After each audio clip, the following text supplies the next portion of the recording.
Heidi has surmised that the robotic production line can knit, dye green, and dry and package a Shrek hat in 24 minutes. It can dye black, dry, and package a Batman hat in 30 minutes. The production line runs for a maximum of 12 hours.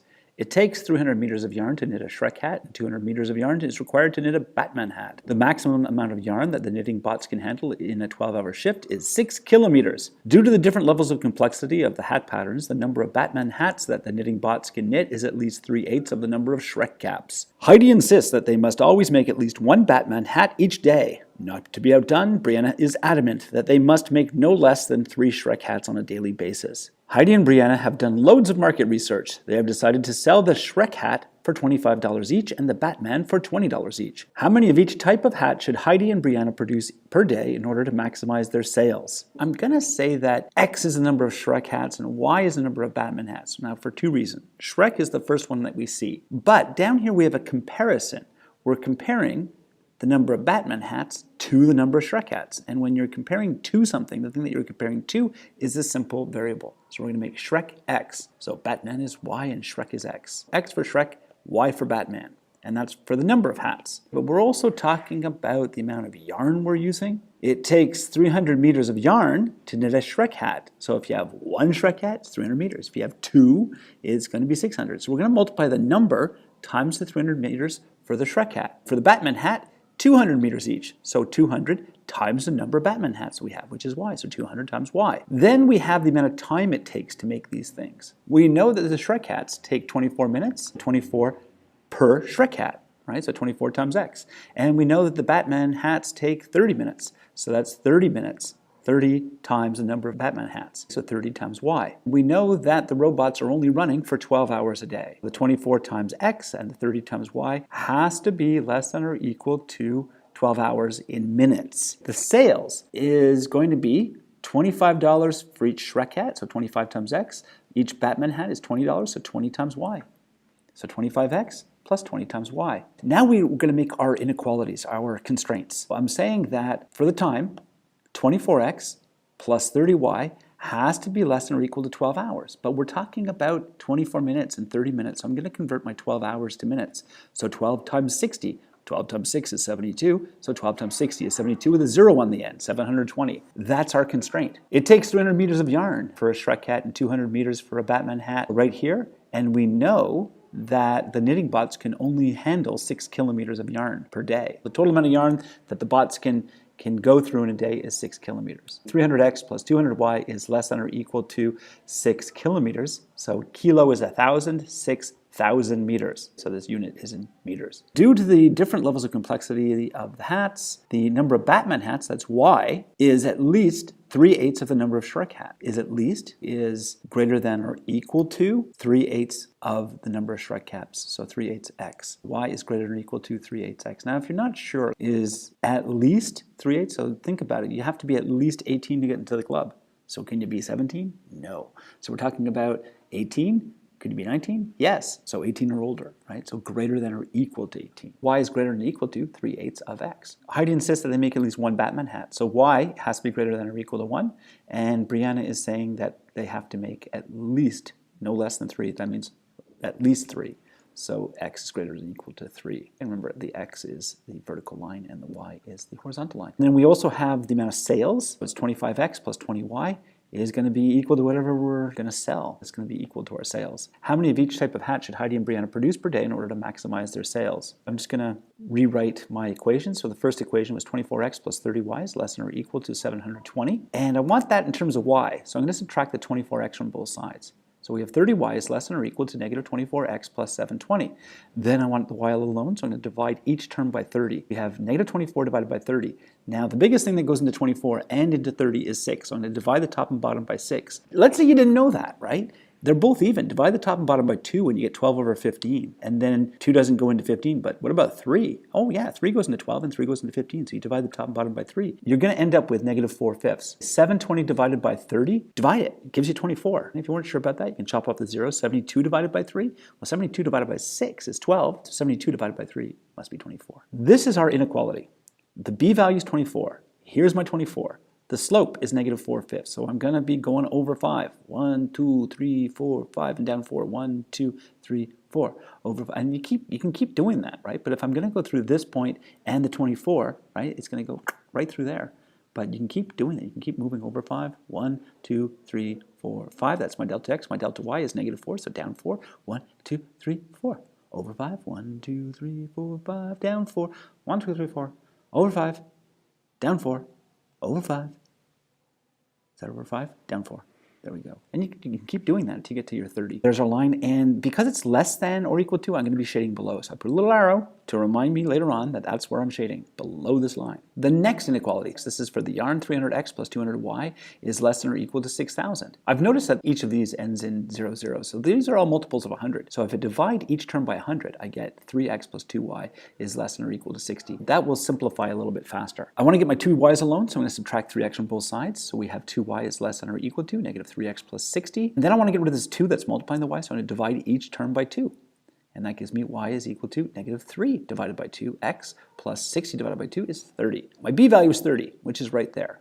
My slope is negative 3 over 2. So that means I'm going to go over 2, down 3. That point and that point. Or over 2, down 3, over 2, down 3, over 2, down 3, over 2, down 3. Like that. At this point and that point, you make your line. There you go. Okay, because it's less than negative 4/5, we're shading below. So we draw a little arrow to remind us later on to shade below. I'm looking at y is greater than 3/8 x.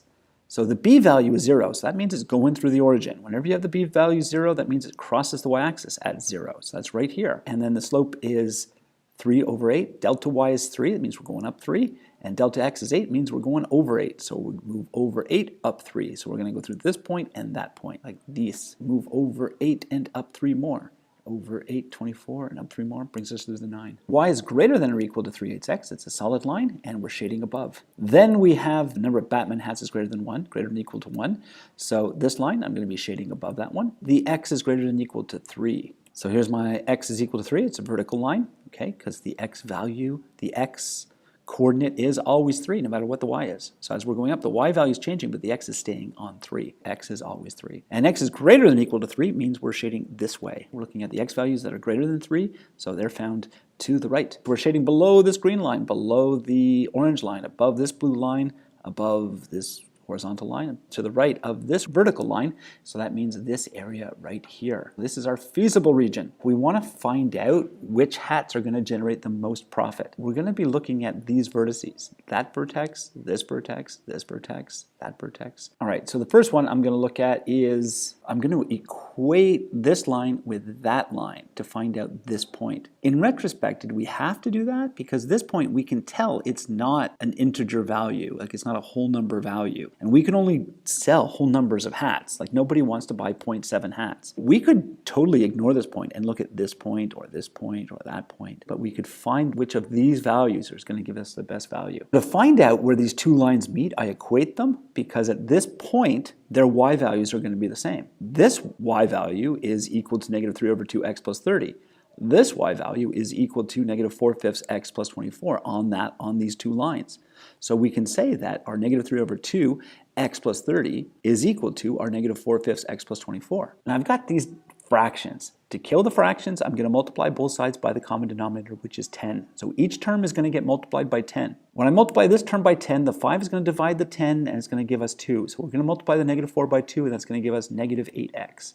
Okay, the 24 gets multiplied by 10, becoming 240. The negative 3 over 2 gets multiplied by 10. The 2 cancels with the 10, becomes a 5. 5 times negative 3 is negative 15x. 10 times 30 is 300. So each term gets multiplied by 10, and we've gotten rid of our fractions. I want to get all my x's on one side. I have more x's on the left-hand side than the right, so I'm going to get rid of this negative 15x by adding 15x to both sides. When I add 15x to this side, that gives me 7x. I want to get rid of this 240, so I'm going to subtract 240 from both sides. So I subtract from this side, it's gone. If I subtract 240 from 300, I get 60. So we have 7x is equal to 60, divide both sides by 7. X is equal to 8.5714, and it goes on for a while. I'm just rounding it to 4 decimal places, but keep this number in your calculator. I'm going to feed the x value into this equation or that equation, whichever I think is easier. This one looks a little easier. I'm going to replace the x. Now, if you replace it into this one, you're going to get the same y value. So it doesn't matter which one you choose, but I think this one looks easier. So I'm going to replace this x with 8.5714, and we have y is equal to negative 3 over 2 times 8.5714 plus the 30. I multiply the 8.5714 by negative 3 and then divide that by 2, or negative 3 divided by 2 times 8.5714 plus 30, and that gives us 17.1429. So our point is 8.5714, 17.1429. Now the problem with this point is we've got decimals and nobody wants to buy a decimal of a hat, a fraction of a hat. I'm going to end up looking at these points that are close to this to see which gives us our maximum. I want to look at the other vertices as well. This one is 3 and 21.6, and I'll show you how to get that in a second. This one is going to be 16.6. We can read it right off the graph. And this one we actually have to do a little bit of math. It's 3 and 1.125. Where this green line crosses this blue line right here. I'm going to look at the green line's equation, which is y is equal to negative 4/5 x plus 24. And I'm going to feed in the x value of this line, which is 3. Y is equal to negative 4/5 times 3 plus 24. So negative 4 divided by 5 times 3 plus 24 gives us 21.6. That makes sense. This is 21, that's 22, that's about 21.6. We end up getting the x is 3 and the y is 21.6. I'll write that in a second. Let's look at this point down here when x is 3 and we're looking at where this line crosses this line, like y is equal to 3/8 x. So y is equal to 3/8 x where x is equal to 3 because that's 9 divided by 8, which is 1.125. We're going to get 3 and 1.125.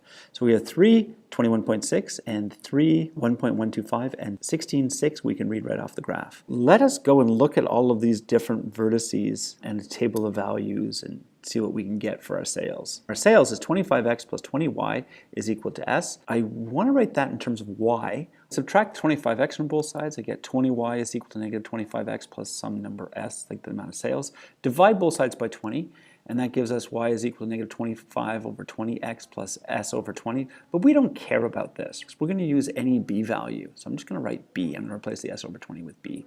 Reduce the 25 over 20 by dividing the top and bottom by 5, and we have y is equal to negative 5/4 x plus some b value.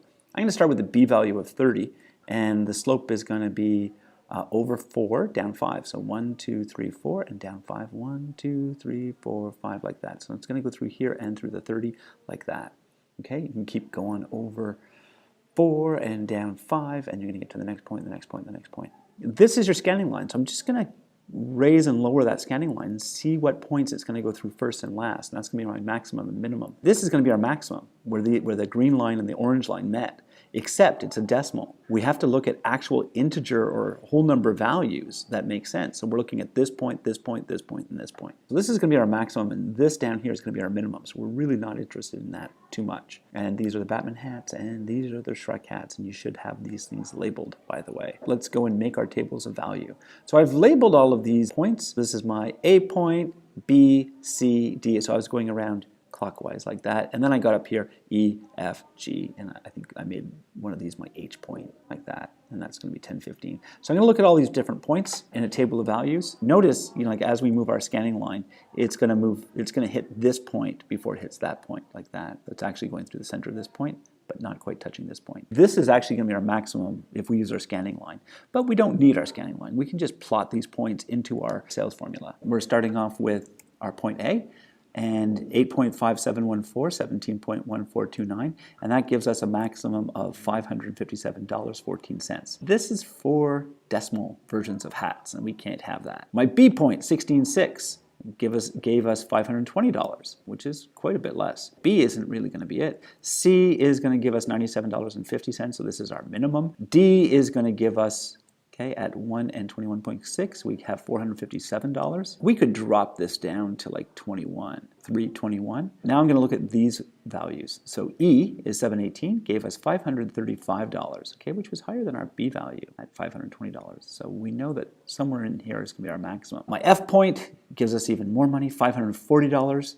My G point, 916, gave us $545. We're getting a lot closer to our $557. My H point, which is at 1015, gave us $550. After that, if I went to the next point here, which is 10 and 14, only $530. Or if we went down to here, to 11 and 13, $535, which is less than $550. So it's definitely going to be our $550. That means that Brianna and Heidi should be selling 10 Shrek hats and 15 Batman hats to make the maximum amount of profit. Heidi and Brianna should produce 10 Shrek hats and 15 Batman hats per day in order to maximize their sales. And that's it for the yes. Have a good day.